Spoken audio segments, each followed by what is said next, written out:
¿Qué es lo que habíamos hecho en la clase pasada? Para repasar rápidamente.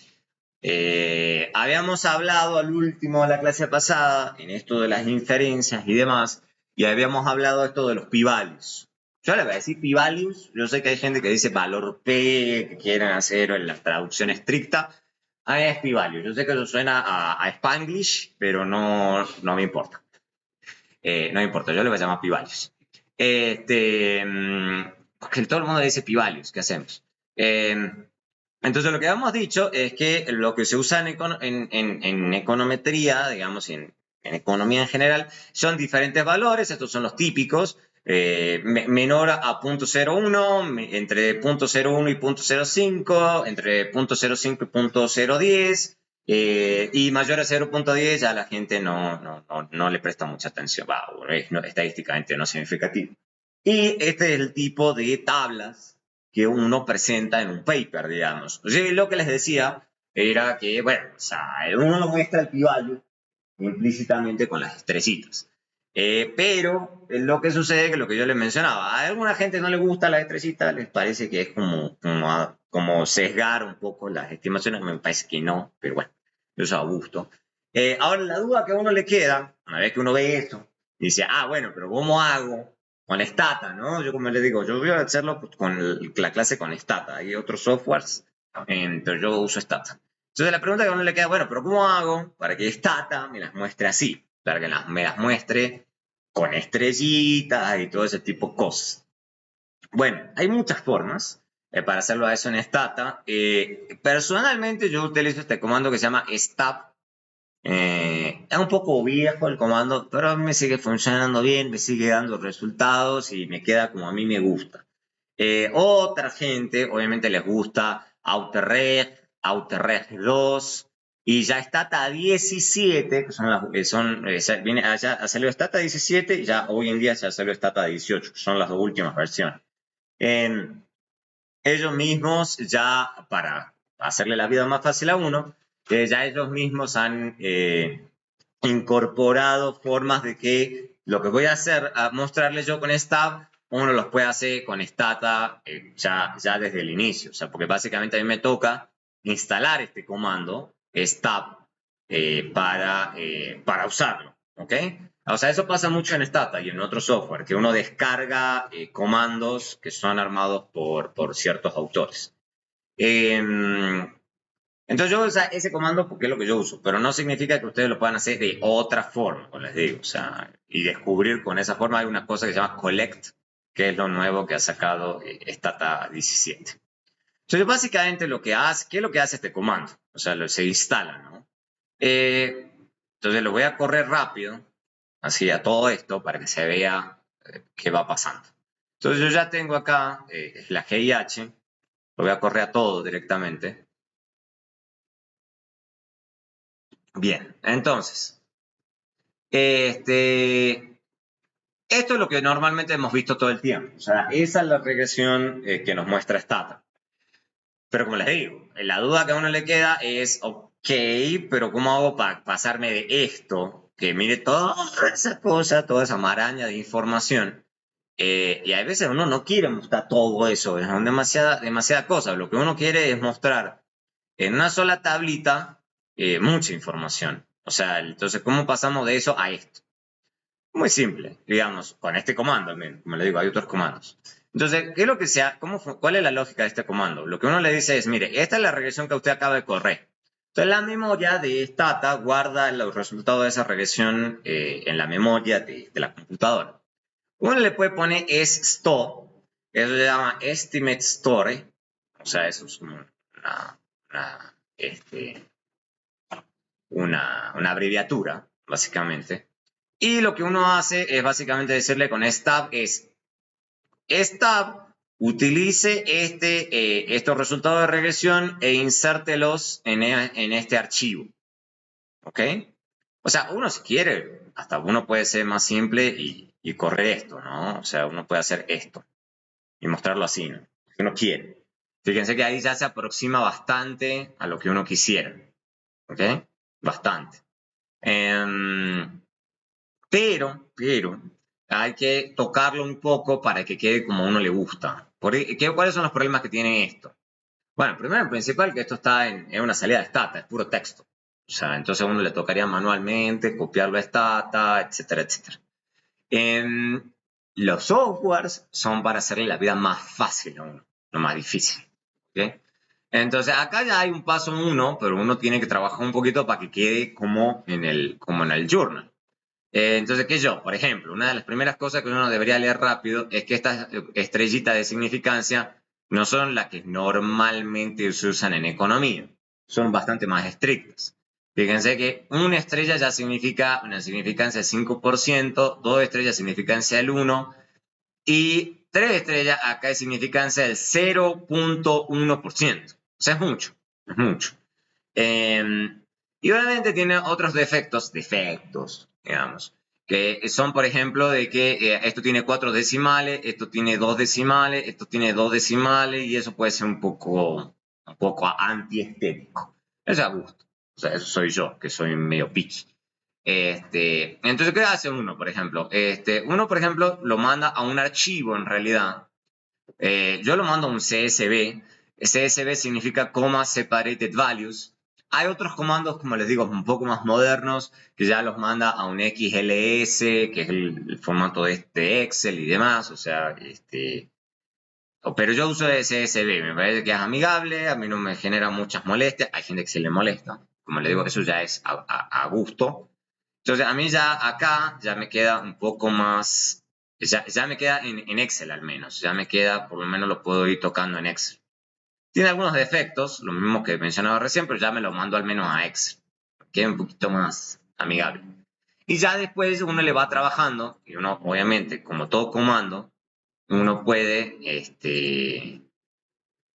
cambiarle esto, puede poner help tab. Y acá está todas las opciones que uno tiene para que la tabla de regresión le quede como a uno le guste. Por eso a mí me gusta este comando. Y es bastante entendible qué es lo que uno está haciendo. Y uno tiene, fíjense acá, tiene un montón de otros formatos que puede uno exportarlo. Uno incluso lo puede exportar a text para mandarlo a LaTeX, si uno quiere. Yo prefiero trabajar con Excel, eso es gusto personal. ¿Ok? Entonces, ¿qué es lo que estoy haciendo yo acá? Básicamente yo le estoy diciendo acá, por ejemplo, si yo le hago con este comandito que está acá, ¿cómo va a ir mutando esto? Este comandito, el primero, no me lo va a mostrar exactamente como a mí me gusta. Por ejemplo, me dice estadístico T en paréntesis. Siempre hay que leer lo que dice acá. Estadístico T en paréntesis, que no es lo que yo le digo lo usual. Lo usual es que uno, y fíjense los niveles de significancia. Entonces uno le va metiendo opciones al comando para que vaya quedando como uno quiere. Entonces, ¿qué es lo que yo le dije acá?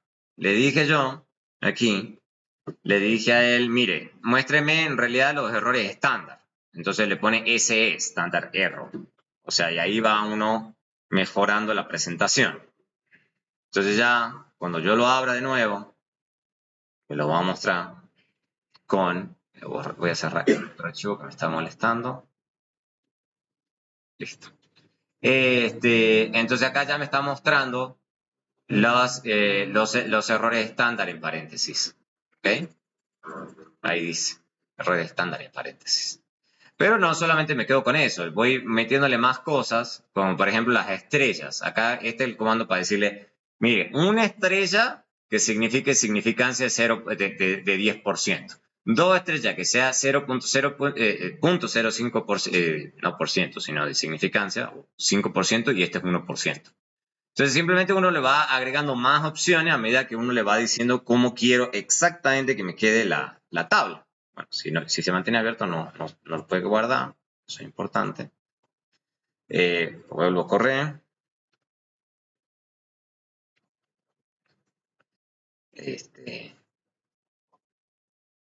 Y ahí ya me va quedando con los niveles de significancia que me gustan. Y otro gusto personal, o sea, no es que alguien se los vaya a pedir, para mí personalmente, por a los efectos de leer más fácil las regresiones, a mí no me gusta que los coeficientes todos tengan decimales que a cada uno se le ocurra. Entonces, fíjense, acá hay 4 decimales, acá hay 6 decimales, acá hay 2 decimales, ahí sí hay 5. Eso es un dolor de cabeza de leer, en mi opinión. O sea, ustedes pueden elegir lo que ustedes quieran. Pero alguien les puede decir, no, pónganme todo con los mismos números de decimales. Y eso es fácil, digamos, es un paso más, o sea, es un comando más, donde uno le está poniendo beta o B, 3 decimales, y el error estándar 3 decimales. Ya, eso es todo, digamos. Entonces no hay mucho esfuerzo y mejora un poquitito más la presentación. Entonces ya en esta última versión ya queda todo con los errores estándar en paréntesis, eh, con tres decimales y con los niveles de significancia que uno quiere, que la estrellita de significancia. Obviamente, uno puede jugar con otros niveles de significancia, con otras, pero así es como ustedes con STAT de nuevo, ustedes pueden jugar un poquito con eso. ¿Okay? Entonces no es muy complicado. Y sí, pero sí les voy a pedir que en los talleres, de acá en más, digamos, no anterior, sino ya de ahora en más, cuando me vayan a correr regresiones, cuando yo les pida, córrame esta A, B, C, D, F, G, H, I. O sea, lo que hagan es mostrármelas todas así. Digamos, si ustedes dirán, bueno, pero ¿cómo muestro varias regresiones? Tampoco es tan complicado. Digamos, o sea, básicamente van haciendo lo mismo que hicieron recién, solamente que le van poniendo acá, por ejemplo, la segunda regresión. Entonces, básicamente, esto vuelven a guardar el resultado y ahora van mostrando la otra regresión a la par. Entonces, suponiendo esto, lo voy a correr. Voy a correr acá. Entonces, voy a ir a esta que está aquí. Primero no, esto lo voy a cerrar. Es importante cerrar el archivo, si no, no me lo va a dejar correr. Fíjense, he corrido una regresión más, y así como le digo, uno no corre ni una, ni dos, ni tres, uno corre como 100 regresiones, uno elige cuál le gusta más a uno. Pero bueno, ¿cómo hace uno como para ir poniendo todas las regresiones rápido y que uno las pueda ver? Digamos, simple, digamos, o sea, lo guarda uno a esa regresión y simplemente es el mismo comando de recién, solamente que le va poniendo reg múltiple. Uno le puede poner el nombre que uno se le ocurra, digamos, reg 1, 2, 3, reg simple, o R1, R2, R3, o es a gusto de ustedes, le pueden poner lo que ustedes quieran. Pero la idea es que después les muestra, digamos, estas dos regresiones, ¿ok? Entonces ya, o dos, o tres, o cuatro, o cinco, o las que ustedes más gusten. Entonces pueden ir viendo, que yo, por dar un ejemplo, cuál es la significancia estadística de aquí, o el valor, cómo va mutando este valor a medida que le van agregando regresores, van viendo el número de observaciones, si es que en una vez hay alguna variable que baje el número mucho de observaciones. Entonces uno lo que va haciendo es esto, o sea, va teniendo un montón de columnas en donde uno va viendo cómo va mutando, digamos, los resultados de la regresión. ¿Ok? Entonces eso es lo típico, como les digo, que uno estudia, obviamente. Yo no corrí para este paper mío solamente estas 9 regresiones, uno corre muchas más. Pero uno después al final del día muestra lo que uno está interesado. Y uno que le está mostrando acá al lector. Mire, la primera regresión se ve así. La segunda regresión se ve así. La tercera se ve así. La cuarta, la quinta, la sexta, la séptima. Y uno va mostrándole las estimaciones puntuales y se ve rápido. Se ve rápido, digamos. Fíjense que acá, incluso yo también, bueno, está mal, pusieron acá mal esto porque está publicado así en el paper, no sé por qué me lo publicaron así. Bueno, esto que está, este número gordo debería estar acá abajo donde dice observaciones. Y este número que está acá es el R cuadrado de cada regresión. Yo no sé por qué lo pusieron mal. Bueno, controls, básicamente si tiene controles la regresión o no. Listo. Entonces así es como uno sintetiza mucha información en unas cuantas columnas. ¿Ok? ¿Y esto qué significa cada regresión? O sea, no solamente el número, sino qué significa cada regresión. Entonces eso es bien útil. ¿Ok? Entonces esa es, en pocas palabras, cómo uno tiene que hacer esas estadísticas, o sea, cómo hacer que Stata saque esas estadísticas de regresión. De nuevo, o sea, el último punto que tengo acá es este que está aquí, Entonces tiene más opciones, como le digo, el comando. Acá, por ejemplo, le puse R2. ¿Qué es R2?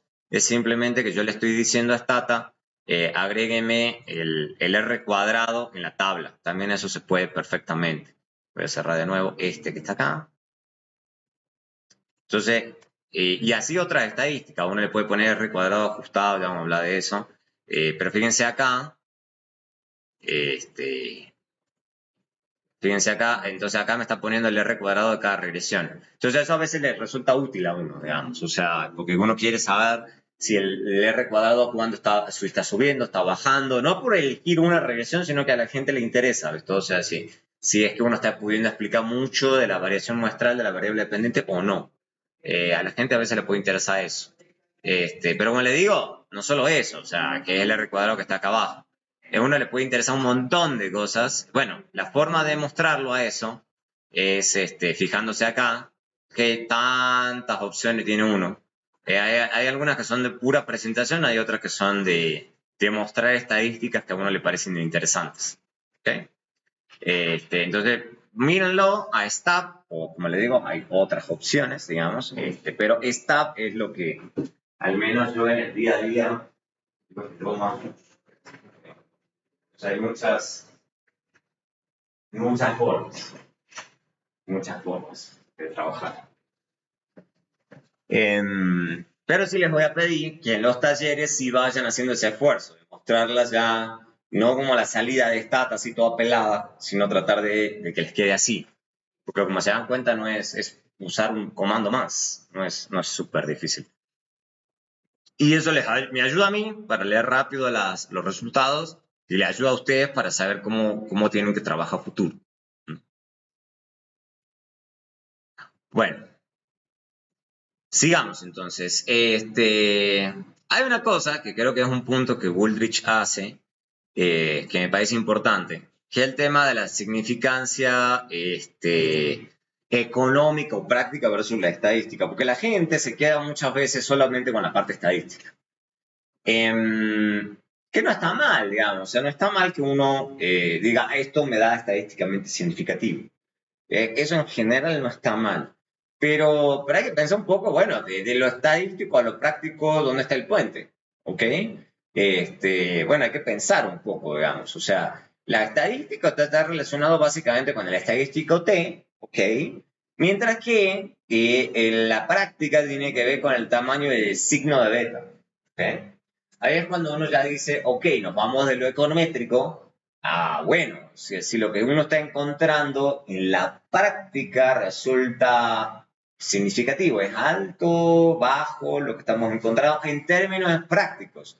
Sí, porque y hay veces que uno obtiene unos betas que la gente puede decir, no, me parece que eso es un beta que puede ser razonable, digamos, más allá de la significancia estadística, o le pueden decir, no, mira, ese número es demasiado grande, eso no es posible, digamos. Simplemente porque la gente conoce ese tema en el que uno está hablando y dice, no, es que esa magnitud está completamente salida de cualquier escala, no tiene sentido. Entonces, lo pensemos bien.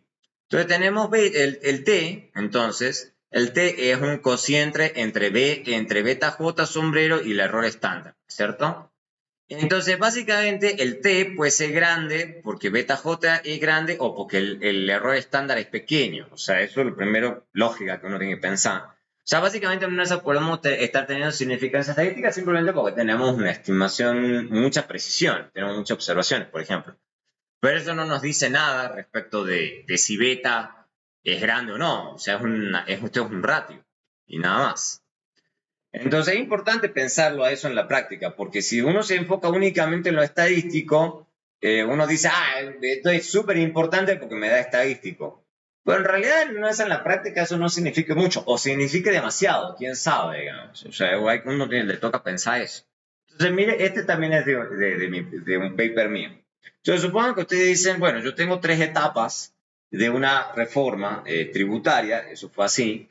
Entonces, tengo 3 etapas, yo puedo hacer 3 cálculos. Después, en econometría 2, vamos a ver bien la metodología.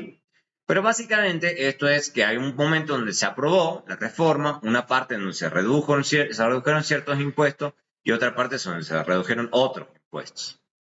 Y fíjense que acá todo bien, y esta es la presentación usual, pero y esto claramente está mostrando que esto es marginalmente significativo y esto es altamente significativo. Hasta ahí todo bien, no está mal, digamos, y eso es lo usual. Entonces uno diría, mire, la primera estimación es marginalmente significativa, la segunda y la tercera son altamente significativas. Ahora, la duda que a uno le queda es, bueno, ¿cómo leo estos números? ¿Qué me están diciendo esos números? Más allá de la significancia estadística. Esa es la pregunta que uno se hace en términos prácticos. O sea, ¿cómo leo ese número? O sea, uno puede hasta decir, como les decía, ok, esto significa que una unidad más de esto, o sea, sí, pero eso es grande, es pequeño, o sea, eso cómo lo leo. Ok, entonces lo que se dice, ¿son económicos prácticamente grandes o pequeños? ¿Ok? Entonces, ¿cuál es en estos escenarios el faro que uno usa? Digamos? Porque básicamente acá la variable dependiente es informalidad, la probabilidad de ser informal. ¿Okay? Ya vamos a trabajar cómo se trabaja cuando nosotros tenemos una binaria como variable dependiente. Entonces, básicamente, ¿qué es lo que me está diciendo esto? Esto me está diciendo, como lo debería leer en principio, es la reducción en la probabilidad de ser informal gracias a la reforma. Esa es la interpretación directa. Ok, entonces uno yo puede decir, ah, bueno, pero entonces esto significa una reducción, que con solo haber aprobado la reforma, la reducción en la informalidad, en la probabilidad de ser informal, fue de 1.1%, por ejemplo. En la segunda es del 2.1% y la tercera es 5.4%. Hasta ahí no está mal, digamos, ni siquiera 5, perdón, no es 5.4%, es puntos porcentuales. 1.1 puntos porcentuales, 2.1 puntos porcentuales, 5.4 puntos porcentuales. Hasta ahí todo bien, digamos. Pero eso, de nada, o sea, pero volvemos a lo mismo, digamos. O sea, ustedes sin contexto, ustedes no saben sobre si 1.1 es alto, es bajo. O sea, ustedes como que se quedan ahí como, ni idea, ¿no? O sea, no.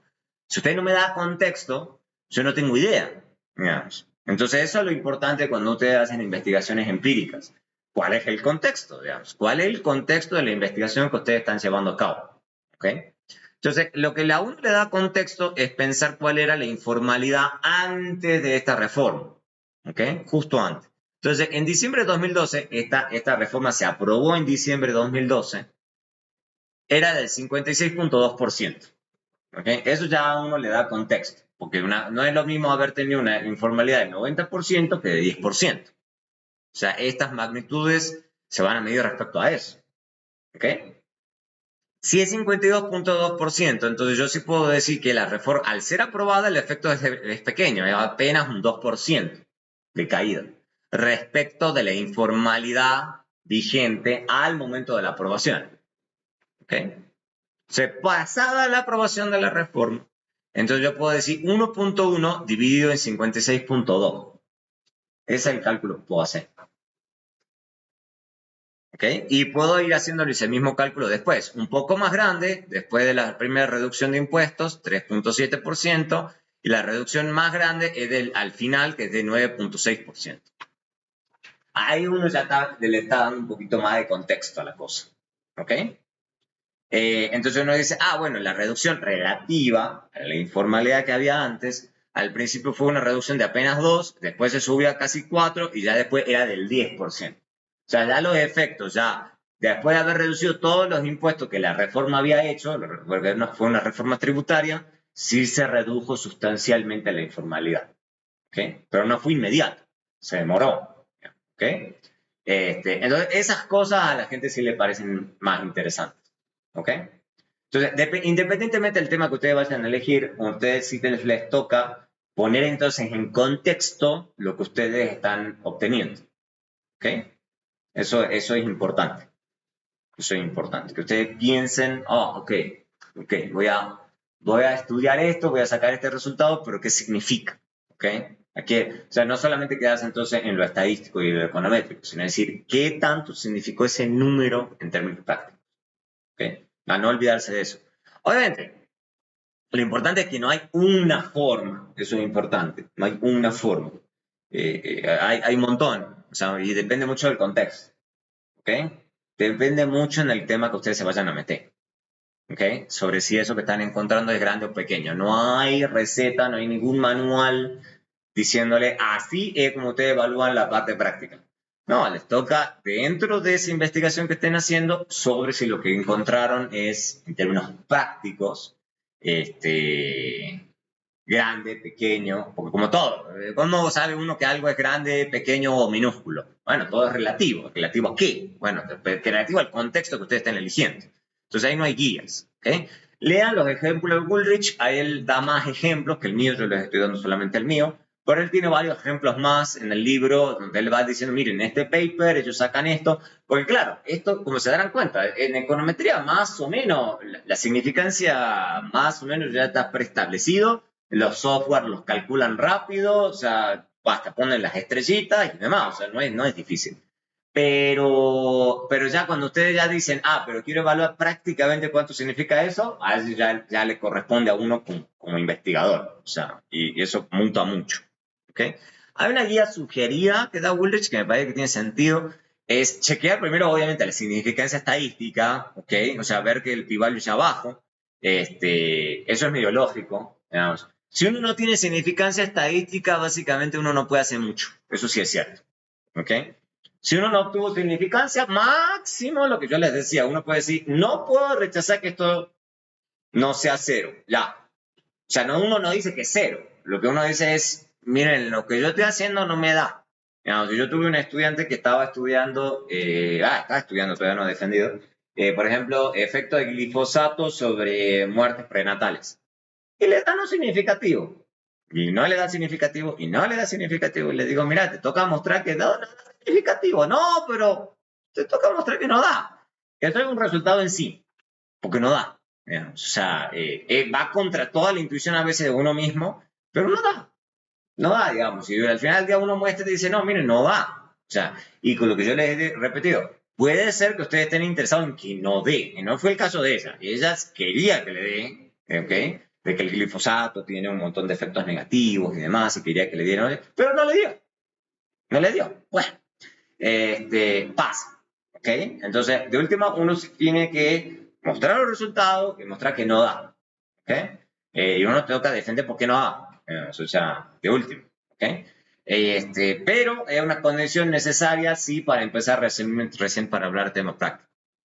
Obviamente, no se tienen que frustrar si en una de esas no le da súper significativo. O sea, como si le da entre punto .5, punto .10, o sea, se puede hablar de la parte práctica. Como le digo, hay veces que pueden tener una muestra chiquitita que en una de esas la significancia no sea súper alta. O sea, no se tienen que obsesionar con que todo les tiene que dar hiper significativo. Tampoco se obsesionen con eso.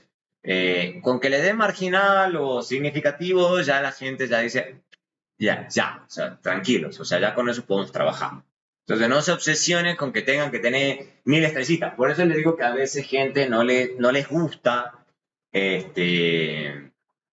no les gusta incluir las estrellas. No les gusta, porque, como les digo, es como que a veces la gente se sesga, está buscando que tenga un montón de estrellitas. Y uno no tiene que obsesionarse con eso. Traten de no, o sea, traten de buscarlo, claro, pero no se obsesionen, ¿no? O sea, no es el único propósito de todo esto. ¿Ok? Obviamente, si les da muy alto, ahí sí, ya no hay nada, no hay mucho que hacer. O sea, ahí como no me da significativo y nada, chao. O sea, no da. ¿Qué hacemos? Eh, Obviamente, si obtenemos una estimación que da el signo equivocado, pero da no significativo, tampoco nos preocupamos demasiado. O sea, porque puede ser, por ejemplo, que ustedes esperaban que fuese negativo y les da positivo, pero estadísticamente no significativo. Ahí la significancia sí le funciona a uno. Porque dice, no, o sea, me da otro signo, pero es estadísticamente no significativo. Entonces uno dice, está bien, al menos, o sea, uno se empieza a preocupar, obviamente, si uno esperaba que diese negativo, por ejemplo, y le da positivo y estadísticamente significativo. Ahí sí uno dice, uy, ¿qué está pasando? Digamos? O sea, y bueno, o sea, toca trabajar, a ver qué está pasando. Pero si da un signo que a uno no le convence, pero da un significativo, uno se queda al menos un poco más tranquilo. ¿Ok? Al menos, al menos. Y uno dice, bueno, eso es como si, pero uno no dice que es cero, es como si fuese cero, pero no es cero. ¿Ok? ¿Vamos bien hasta acá? ¿Vamos bien hasta acá? Bueno, otra cosita, pasando a otra cosa que también se usa mucho, se usa mucho más y yo les voy a mostrar un montón de ejemplos de cómo se usa los intervalos, los famosos intervalos de confianza. Lo hemos tocado en la parte de repaso de estadística inferencial, pero ahora les voy a mostrar cómo se usa mucho en la práctica, digamos, los famosos intervalos de confianza. ¿Cuál es un intervalo de confianza que se dice 95% para beta J? Es básicamente beta J más menos el valor crítico, digamos, para el 95%, multiplicado por el error estándar. ¿Ok? Donde, obviamente, como les digo, eso es el percentil 97.5 en una distribución T. Chao. O sea, no es muy complicado. Donde el límite inferior es restando y el límite superior es el límite sumando. ¿Okay? Entonces, básicamente le estamos armando un intervalo a esa estimación puntual que tenemos, le estamos armando un intervalo. Eso es lo que estamos haciendo. No es súper difícil. O sea, básicamente la idea es que si haríamos sucesivas muestras aleatorias, esto ya lo hemos visto, entonces el valor poblacional de beta se encontraría en el intervalo inferior y superior en el 95% de la muestra. Y se acuerdan que habíamos hecho unas simulaciones y demás. Bueno, acá lo mismo, solamente que lo estamos haciendo con el beta, que el beta J sombrero. ¿Ok? Esa es la única diferencia. Obviamente, nunca sabemos si efectivamente está en el intervalo el parámetro poblacional, pero podemos decir que con 95% de confianza de que debería estar ahí, en teoría. ¿Ok? Ya hemos visto cómo obtener beta J sombrero y el error estándar. De hecho, el cálculo para T es la división del primero en el segundo. O sea, no es, bueno, ya lo deberíamos tener claro. Y el valor C se obtiene una vez tenemos los grados de libertad y el nivel de confianza. Entonces, esto no es el gran misterio. Por ejemplo, para un grado grado de libertad de 25, un intervalo de confianza va a estar dado básicamente por 2.06 menos 2.06 por el error estándar y más 2.06 del error estándar. ¿Ya? O sea, no es súper complicado. ¿Ok? Y obviamente para más de 120 tenemos 1.96. ¿Ok? Y como les digo, típicamente uno tiene más o menos muestras grandes, entonces uno usa esa fórmula. ¿Cuál es la fórmula que en realidad la gente usa? La gente lo que se le llama un rule of thumb. Un rule of thumb. ¿Ok? Que no, o sea, se llama rule of thumb porque es como. Por eso. Es cuando la muestra es relativamente grande, la gente hace lo último. Para construirlo rápido, digamos. Entonces la gente a ojímetro va y le resta 2 y le suma 2 errores estándar. Y por eso, las regresiones muestran la estimación puntual y el error estándar. Porque a ojo, la gente que sabe dice, mira, el intervalo de confianza más o menos está en tanto. Más o menos. De mirarlo nomás dice, esto es más 2, menos 2, entonces más o menos tanto. Entonces, ya más o menos la gente dice que ya puede ver cuál es el intervalo. Eso sirve. ¿Por qué sirve? Por cosas como esta. Esto también es de un paper mío. ¿Ok? Entonces, porque básicamente esto es la reforma, por ejemplo, este es el momento de la reforma, y qué es lo que uno quiere en estas especificaciones. Ya vamos a estudiar diferencia en diferencia. Estas son estimaciones de diferencia en diferencia. Ya lo vamos a estudiar en extensión en el próximo semestre. Lo que uno quiere en estimaciones de diferencia en diferencia es que antes de la política que uno está interesado, de estadísticamente no significativo, y después de la política de estadísticamente significativo. O sea, ¿qué es lo que uno debería encontrar en diferencia en diferencia? Que antes de la política no estaba pasando nada. Eso es lo que uno debería encontrar. ¿Qué significa que no estaba pasando nada en términos econométricos? Que los intervalos de confianza, que eso es lo que yo estoy mostrando, incluyen el cero. O sea, si el intervalo de confianza incluye el cero, eso significa que eso es estadísticamente no significativo. ¿Ok?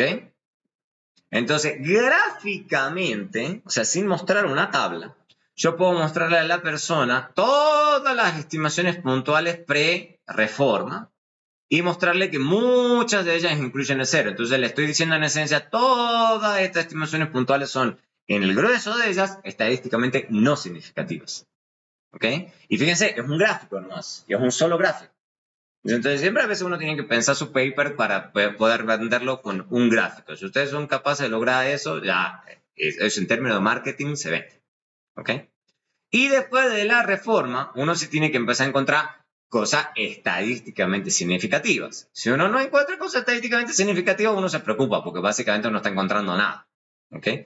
¿Cómo uno sabe que una estimación es estadísticamente significativa en este gráfico?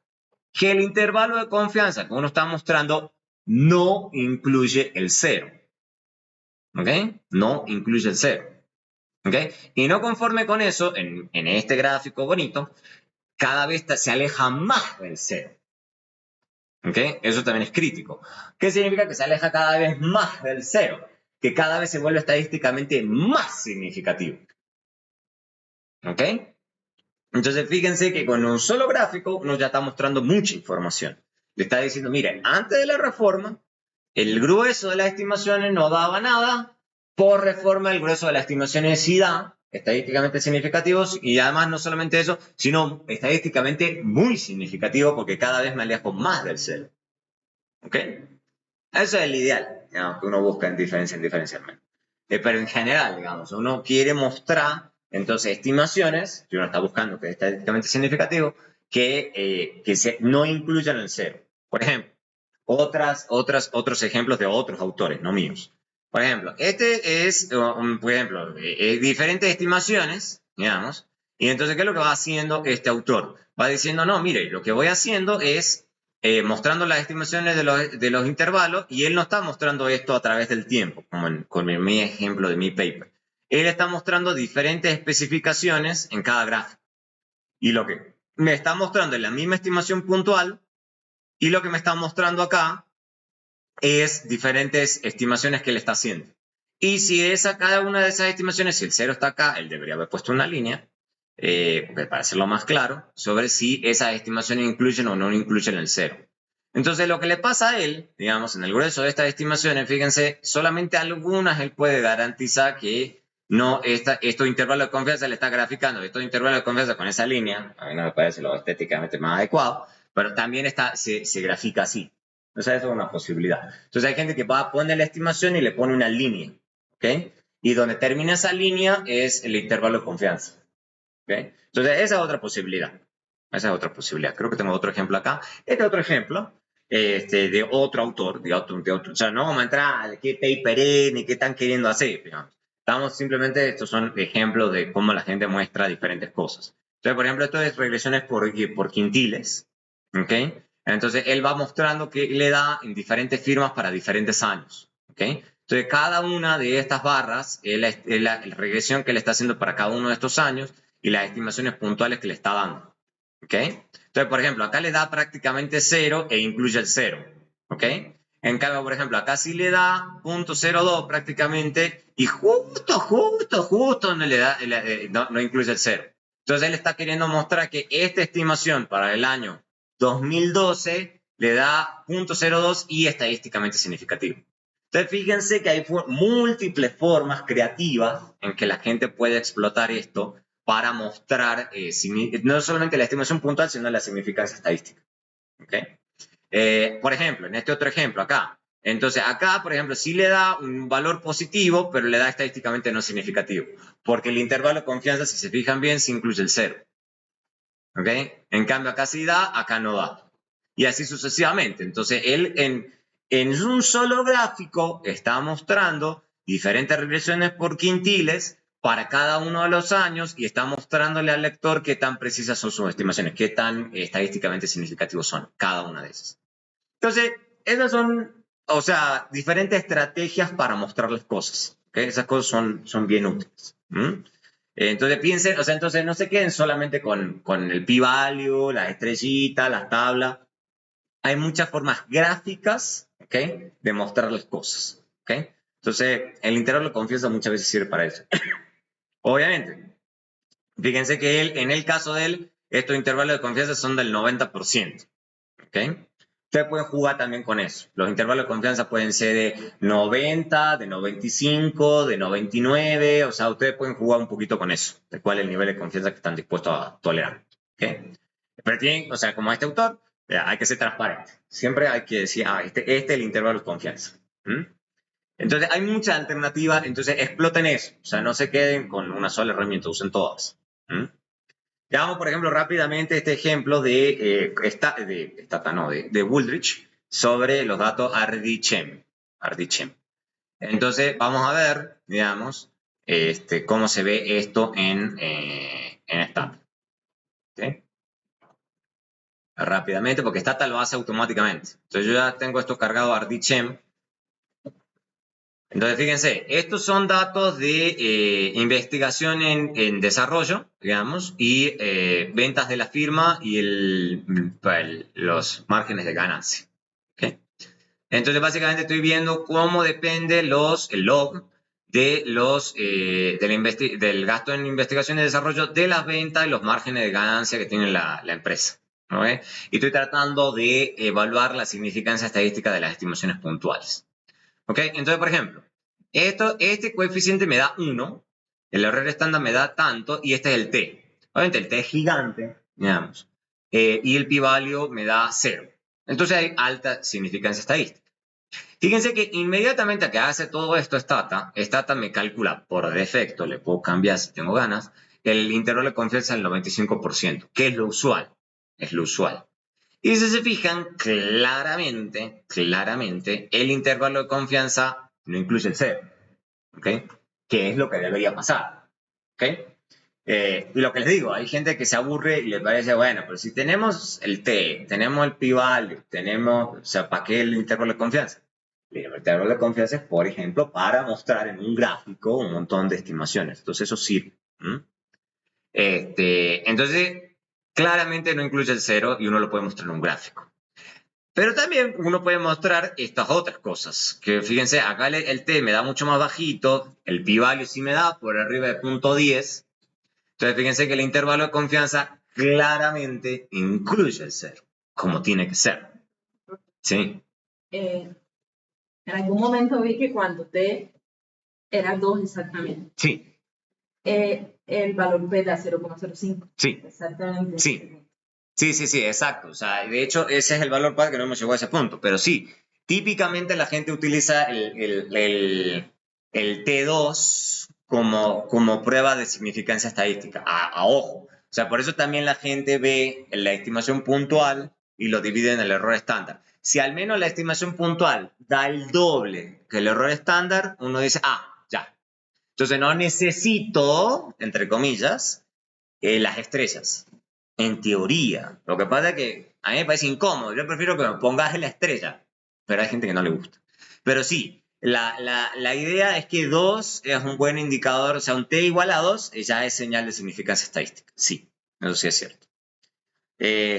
Bueno, entonces, como les digo, entonces acá ya Stata, fíjense rápidamente, él me calcula coeficiente, error estándar, t, p-value e intervalo de confianza. Automáticamente Stata hace eso. O sea, me hace el trabajo ya por uno. ¿Okay?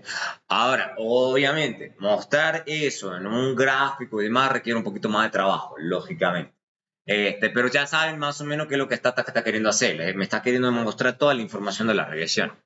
Le corresponde a uno como investigador decir qué uno va a mostrar, digamos. O sea, uno muestra todo, uno muestra lo que a uno le parece interesante. Por lo que pasa con la significancia del intercepto no es relevante.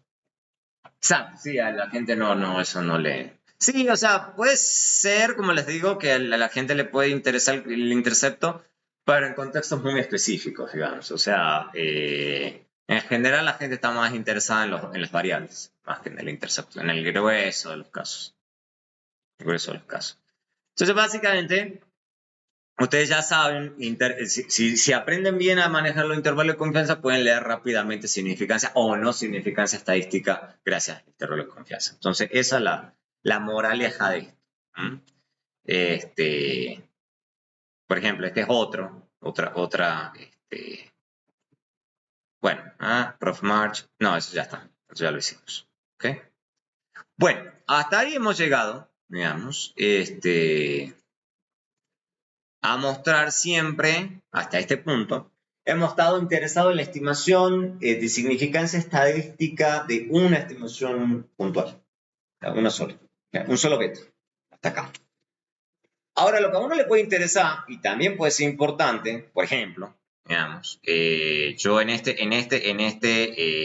ejemplito, yo puedo estar interesado no en mostrar la significancia estadística de cada una de estas estimaciones, sino que a mí me puede interesar ver la significancia estadística de todas estas estimaciones. Porque pues, eso también le sirve a uno, porque es como decirle, sí, mire, acá justo este da estadísticamente significativo, este justo da acá, y este creo que justo da también estos otros dos, pero el grueso, o sea, si usted toma el conjunto, no dan. O sea, pero bueno, la pregunta que uno se hace, bueno, ¿cómo lo hago? Eso se hace, que se dice con una prueba F. Tenemos la prueba T, que es lo usual, y la prueba F, pero la T es para 1. ¿Okay? La F, la idea es ver hipótesis de múltiples parámetros. O sea, no solamente uno, quiero ver de múltiples parámetros al mismo tiempo. ¿Ok? Entonces, para uno vamos a utilizar la T. Para un grupo de variables, ¿ok? Vamos a utilizar lo que se llama la prueba F. Para la prueba F, lo que se hace es lo que se llama el modelo no restringido, ¿ok? No restringido el que estamos corriendo. No restringido el que estamos corriendo. O sea, con todas las variables. Las K variables que son de nuestro interés. ¿Ok? Las K variables que son de nuestro interés. Lo que queremos saber, digamos, eso es lo usual, es si de esas K variables no tienen efecto. O sea, básicamente lo que yo estoy queriendo ver es si hay un subconjunto de varios betas, no un beta, son varios betas, y queremos ver si son 0 o no son 0. Entonces, ellos se llaman restricciones de exclusión. ¿Okay? Eso es la jerga econométrica. ¿Ok? Básicamente la alternativa es que esto no es cierto, o sea que básicamente alguno de esos no sea 0. ¿Ok?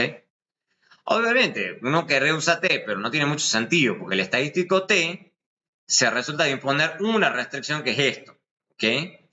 Lo que necesitamos es un estadístico de donde obtener valores críticos que surja de imponer todas las restricciones al mismo tiempo, no solamente uno.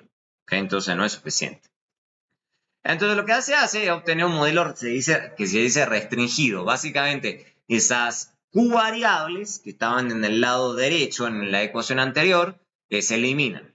Entonces eso es lo que es restringido. O sea, estamos tomando la regresión original y estamos tirando Q de las K variables. ¿Okay? Un subconjunto básicamente de las K variables que tenemos en la regresión. Eso es todo. ¿Okay? Entonces, la idea es explotar la suma de los residuos al cuadrado. ¿Okay? Entonces, uno sabe que cada regresión va a tener una suma de los residuos al cuadrado.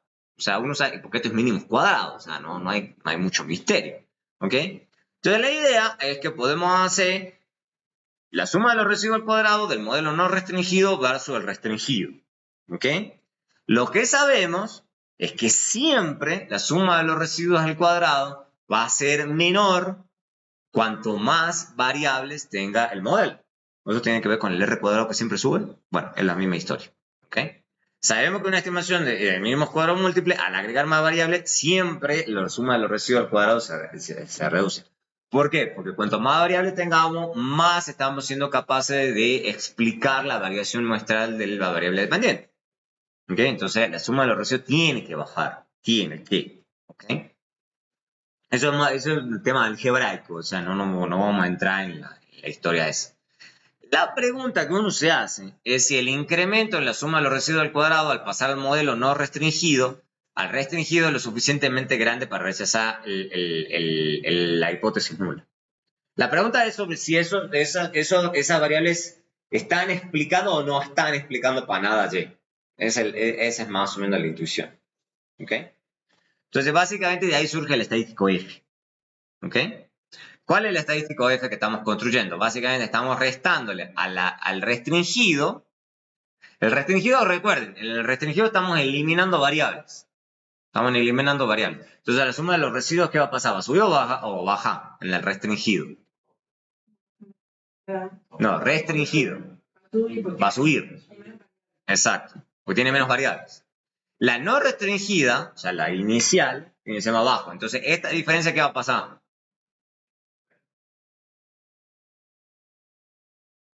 Tiene que ser positivo. Tiene que ser positivo siempre. Siempre. ¿Ok? Eso tiene que ser positivo siempre.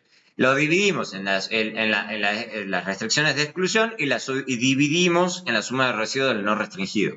Que obviamente también va a ser positivo. Entonces, este ratio es siempre positivo. Siempre. ¿Ok? El restringido al que le sacamos variables. Exacto. El modelo sacándole las variables que nosotros queremos ver si sirven o no sirven. Esa es la idea. Sirven en un sentido amplio. ¿Ok? Entonces la idea es que tenemos suma los residuos del modelo restringido, esto es el no restringido, y esto es el número de restricciones, Q es igual al número de variables que estamos queriendo probar, 2 o más, obviamente. Si fuese 1, usaríamos la T, vamos a hablar de eso, ¿por qué? No, si tenemos un grado de libertad del modelo no restringido, que es el que está acá, n-k-1. Entonces, entonces, obviamente, entonces f va a ser siempre positivo, ¿ok? Si f da negativo, algo está funcionando mal. Y se puede demostrar, bajo la hipótesis nula y los supuestos del modelo lineal clásico, que f se distribuye con una variable aleatoria con qn menos k menos 1 grados de libertad. O sea, por eso se hace este cálculo, porque se puede probar que este cálculo se distribuye, digamos, como una distribución f.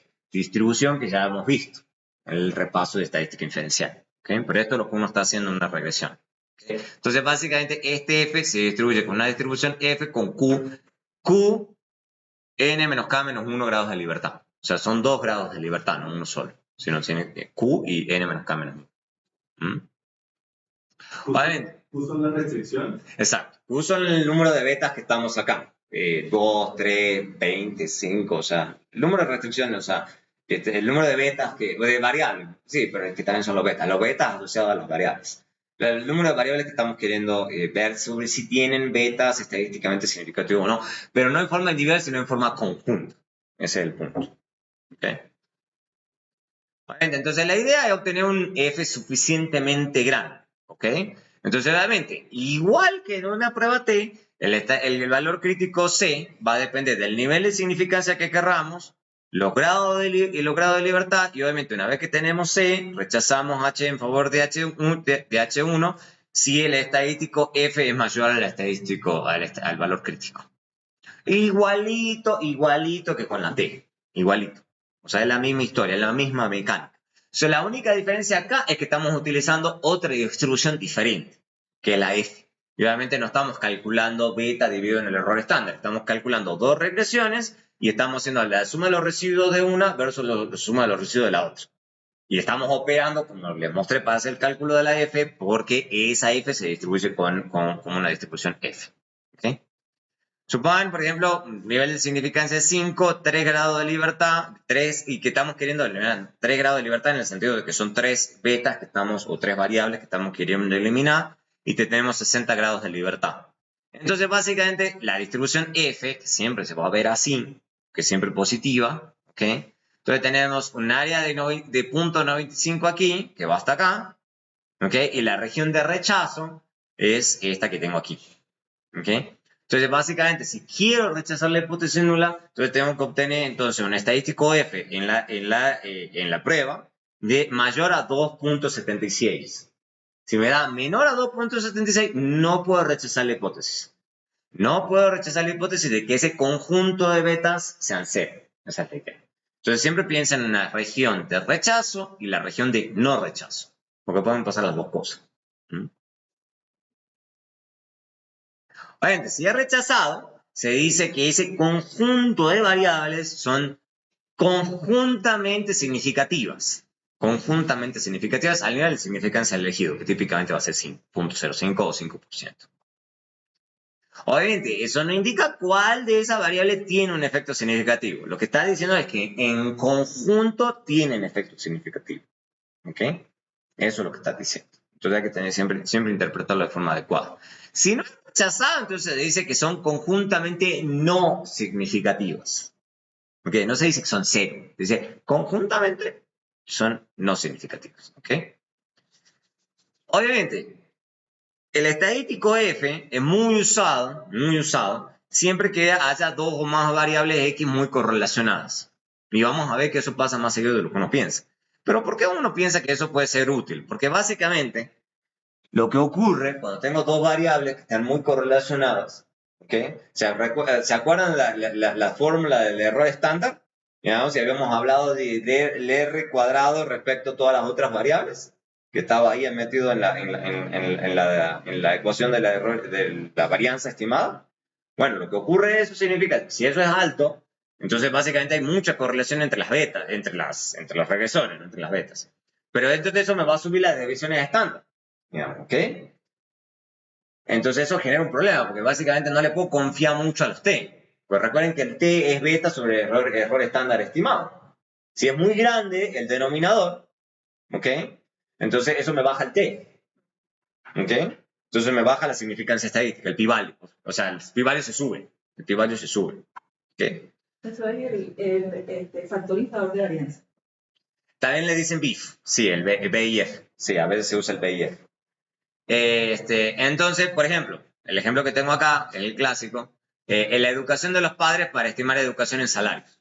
Entonces, siempre uno tiene el tema de que, por ejemplo, uno quiere controlar, por ejemplo, no solamente por año de educación, sino por año de educación del padre y de la madre. O sea, ¿qué es lo que va a pasar? Obviamente, la correlación entre educación de los padres va a ser alta, porque típicamente los padres con alta educación se casan con mujeres con alta educación.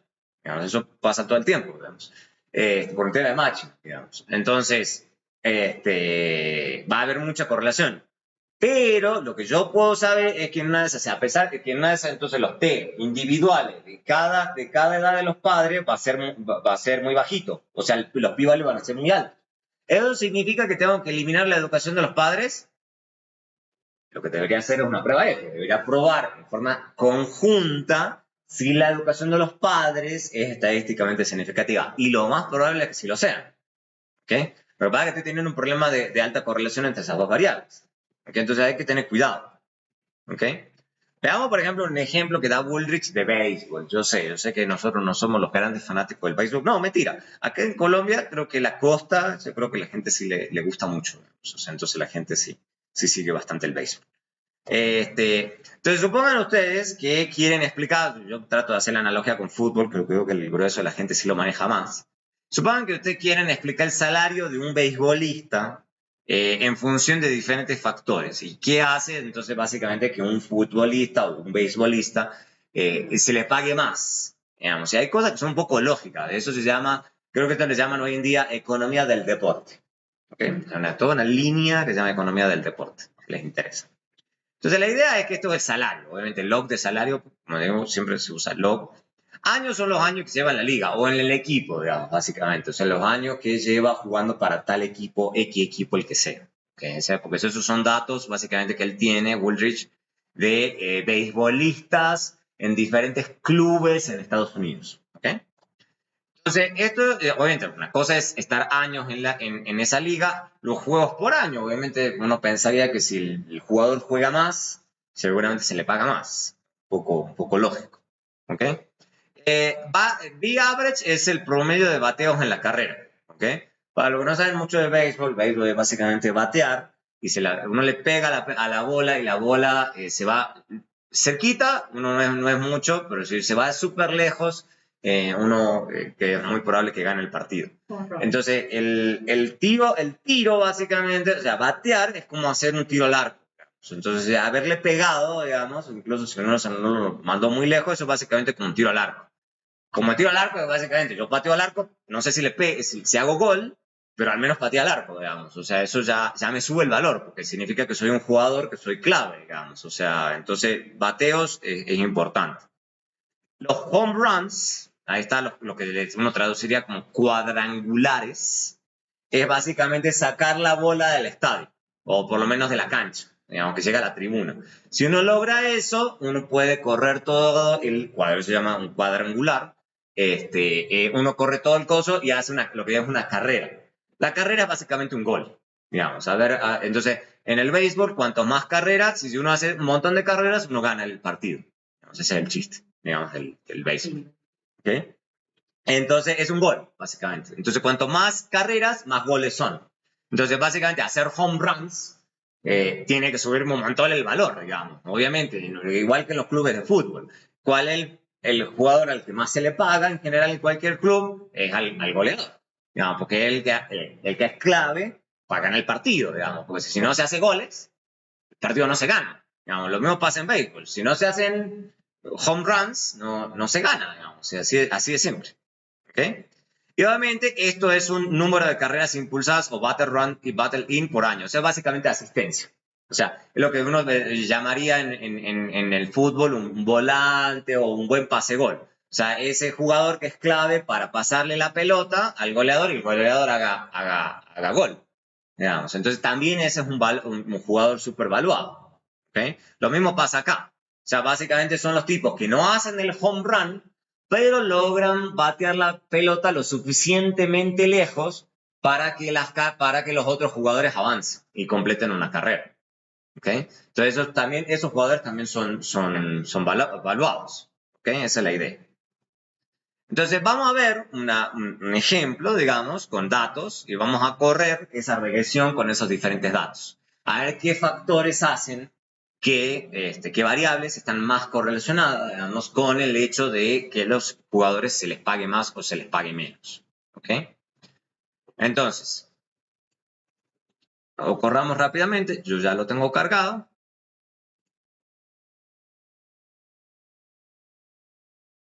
Entonces, corremos esto rápidamente sin ver lo que está abajo por ahora.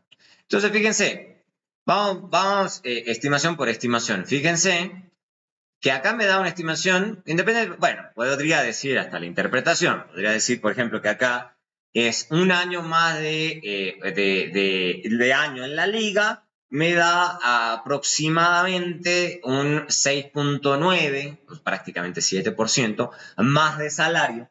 ¿Ok? No sé si estos son salarios anuales, supongo que son anuales, pero que en Estados Unidos se maneja mucho eso. El salario anual, cuánto es lo que uno le ingresó en el año. Entonces, a uno estar un año más en ese club o en esa liga, le da aproximadamente 7% más de salario, obviamente siempre salarios varios. Y esa es una estimación claramente estadísticamente significativa. ¿Ok? Claramente. Y también me da eso los juegos al año. ¿Ok? También me da estadísticamente significativo. Lo que es sorprendente, si se ponen a ver, es que todas las otras estimaciones me dan estadísticamente no significativas. Y ahí es donde uno dice, uy, ¿qué pasó? ¿Será que entonces ni batear al año, ni hacer home runs, ni hacer asistencias para carreras sirve? Y lo raro es que el F era significativo. Entonces ahí es lo que uno tiene que pensar en términos de F. ¿Ok? Ahí uno tiene que pensar en términos de F. Porque ¿qué es lo primero que por eso el contexto es importantísimo? Y dice, ¿sabe lo que puede estar pasando? Es que la gente que batea mucho, seguramente hace mucho home run y seguramente batea aunque al menos lejos. O sea, hay un problema de alta correlación entre esas tres variables. O sea, pues claro, porque es raro el jugador que es solamente bueno en una de esas tres cosas. Seguramente los jugadores son buenos en esas tres cosas al mismo tiempo. Es muy raro que sea bueno solamente en una. No, seguramente son buenos en esos tres flancos. Entonces toca hacer una F. Que toca sacarse una F. En Stata es re fácil hacer una F. Le ponen test, esas tres variables. ¿Ok? Y lo que hace Stata, al principio nomás me está diciendo, mire, lo que usted está queriendo ver es sobre si esas tres variables, las betas de esas tres variables, eso es lo importante, son ceros al mismo tiempo. Eso es lo que Stata me está mostrando a mí. Entonces hay que leer siempre la salida de Stata. Y fíjense que él solito me está haciendo el cálculo de la F. Rápidamente. Y miren, es un estadístico F con 3, que son las tres betas que estoy eliminando, y 347 grados de libertad, que son los grados de libertad que está acá. ¿Okay? Y me da 9.55 y obviamente Stata también me da una mano y me hace el cálculo de la F. ¿Ok? El cálculo de la F. Y es estadísticamente significativo. Y lo que les digo, ¿por qué puede estar pasando eso claramente? Fíjense, especialmente hay una alta correlación entre estas dos últimas. No el batting average no es tan alto, pero sí hay una cosa clarísima entre home run y run assist. O sea, pero run assist, eso tiene sentido, porque es básicamente la persona o que hace un home run o que al menos la tira lejos. Claro, y esa es la diferencia básicamente entre tirarla a la tribuna o dejarla dentro de la cancha, pero lejos. Entonces seguro que tiene que haber una correlación entre las dos cosas. Porque a veces alguien batea un montón, que eso es lo que me está diciendo acá. Hay un montón de gente que batea, pero no le pega nunca, digamos. O sea, van y no le pegan, digamos. O sea, no. En cambio, el que le pega mucho y la pega y la manda lejos, bueno, la manda seguramente o muy lejos o la manda a la tribuna. Ese es el home run. ¿Ok? Entonces ahí sí hay mucha correlación. Ahí sí hay mucha correlación. Entonces ahí una vez el problema viene entre la correlación entre estas dos. Es lo que me está diciendo esto. Entonces siempre tienen que pensar eso. O sea, en el contexto de la investigación que ustedes están haciendo. ¿Ok? Y hacer pruebas F. Para eso sirven estas pruebas F. Pero no sería mejor quedarse con su nombre. Ahí eso es lo que vamos a ver un poquito más adelante. Entonces, fíjate que ahí ya es otra discusión. Ahí ya no estás diciendo, voy a tirar las 3. Sino decir, me quiero quedar con 2, pero ¿con cuáles 2? Esa es buena pregunta. ¿Ok? Entonces uno ya empieza a hacer ahí unas combinaciones entre las dos cosas. ¿Ok? Que no está mal, ¿no? ¿Cómo? Hace uno como regresión auxiliar. Exacto. Exactamente. ¿Ok? Entonces ahí ya, pero fíjense que no es tan fácil, ¿no? Pero entonces uno tiene que decir, la moraleja de esto es, no hay que confiar ciegamente en las pruebas T. Eso es lo primero que uno tiene que sacar de acá. Tienen que tener cuidado. Especialmente si ustedes creen que, o a veces hasta están seguros de que hay correlación, como en estos escenarios. Me dicen, no, es que casi seguro, y uno puede chequearlo con esto, hacer una correlación simple. Uno hace una correlación simple y ya uno dice, listo. Entonces, siempre con cuidado, siempre con cuidado, siempre con cuidado. Bueno, vamos a ver si tengo, o creo que tengo otro ejemplo acá. No, esto es lo que hace Stata. Bueno, se los estoy mostrando acá a mano, de cómo uno llega a ese número que saca Stata y por qué acá está la correlación. ¿Ok? Y después ya, pero llegamos hasta acá, son las 9 menos 10, ya estamos bien. Vamos a ver cuál es la relación, vamos a empezar desde acá la clase que viene, la relación entre el estadístico F y el T. ¿Ok? Porque hay cierta relación, pero vamos a partir de ahí la clase que viene. ¿Ok? Recuerden, la clase que viene, remota. Entonces no vayan a venir acá y después me regañan por haberse venido hasta aquí. Quédense en su casa o en donde sea y lo hacemos remoto, ¿ok? También lo vamos a grabar y todo, pero va a ser remoto. Entonces no vengan aquí porque no voy a estar. Y si quieren, ese día podemos charlar un poco sobre el examen una vez que hayan revisado el solucionario y demás y podamos charlar sobre sobre cómo les fue y demás, ¿ok? Y podamos ver sobre el solucionario. Pero me parece que está bastante claro de las cosas. Podemos hablar sobre cómo lo califiqué y demás, no hay ningún problema. O pueden pasar por mi oficina si quieren. Tampoco hay libre. Si quieren pasar un día por mi oficina o quieren que charlemos por Teams, tampoco no hay ningún problema. ¿Ok? Ahí para ustedes. Listo, hasta acá llegamos hoy.